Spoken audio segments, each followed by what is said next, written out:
right now. This is the Blaze Podcast. Last weekend we had the Wapi relaunch, man. We brought it back. Wapi's back. Wapi's back. Like, listen, you don't know how many countless emails I get every day, every week. Just DJs, artists, poets, just asking me where they can perform. For a platform. Yeah. So I really thought hard. I mean, we went through a lot just making Wapi happen with all the battles and all the, the people that were part of the original, the original formation of Wapi when people fell out and people were feeling some type of way about it. I mean, you all heard about that.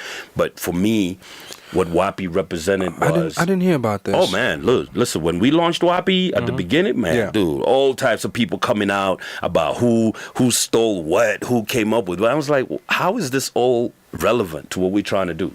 So they were trying to get some money off you for infringement? I don't know what they were trying to do. I mean, every week we had a story in the paper about questioning who owns Wapi. I've never owned Wapi. Wapi was a British Council platform. Oh, okay. I was just hired to manage the platform. But, there was always something. You know how people just create narratives that don't even belong anywhere. So every week we had to deal with this drama. Because some people, some artists felt slighted, or they felt like it wasn't, they were not in the spotlight. But really for me, what Wapi stood for was to give every artist a platform. You've seen all these artists have blown up. The Octopizzles, they're out there doing their thing in the world. The King Kaka doing a 13 U.S. state tour. That's what I wanted to come out of Wapi, not who's who or who's number one. So people really focusing on who owns it or who's doing what. I'm like, man, those things are irrelevant. Focus on the task at hand. The task at hand was to give artists a platform and to be out there. And really, we changed the status quo. We really changed how the games were done. At that time, was 2006. The only main big platforms were either you're doing a gig at Carnival, jam session. You're doing it was never like any platform for artists to be able to say, cool, I'm here too. So the focus was mostly on the artists that had made it. The Kapuka artists at that time, the Ogopa artists at that time. Those were the guys making it. Hip-hop was really getting forgotten. And then there was this thing that I really hated. It's like artists come out of nowhere. They go into the studio and all of a sudden they're stars. So we like, no, we've never seen you. Where's your community? We've never seen you performing. We've never seen you grow. So we figured like Wapi was that platform. Breeding ground. Everybody saw you from the time you began your career. And this is what we want to do again. So seeing Wapi relaunch, obviously it's still a product of the British Council. They own the patent. It's there, but they're not doing anything with it. So they're like, Blaze, if you want to go ahead and relaunch it and let's see what we can do. Because we figured, what's the point of creating another platform when we already have a platform that has worked? Oh, yeah. We have like the Giulianis, the King Kakas, all these people went through Wapi.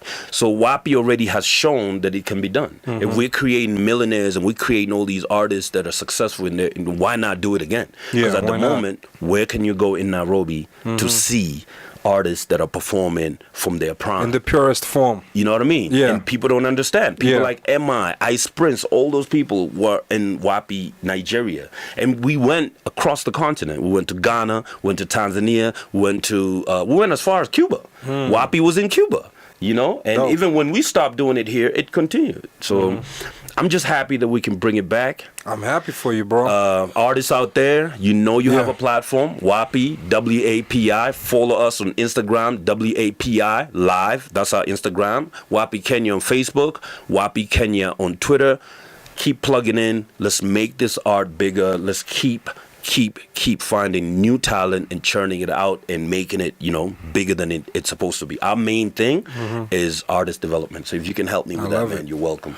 I got you, man. I'm going to be there. Wapi. Yeah. The thing is, it's all about building communities. If you don't build your community, where you going to go? If a lot of these artists didn't have a community following them, they would have been nowhere. So that's a fact. I'm just glad that Wapi's back. We had a nice little cypher by Point Blank, Big Mike, all those guys. Benadi was there, Cash. There was a bunch of people from Soulmate Music. It's just like the community was there, and we're just happy that we can be able to share this with the rest of the community. Hey, man, I'm happy you're having another go at this, man, because Wapi's legendary. One thing about me is I'm all about seeing artists blossom. Yeah.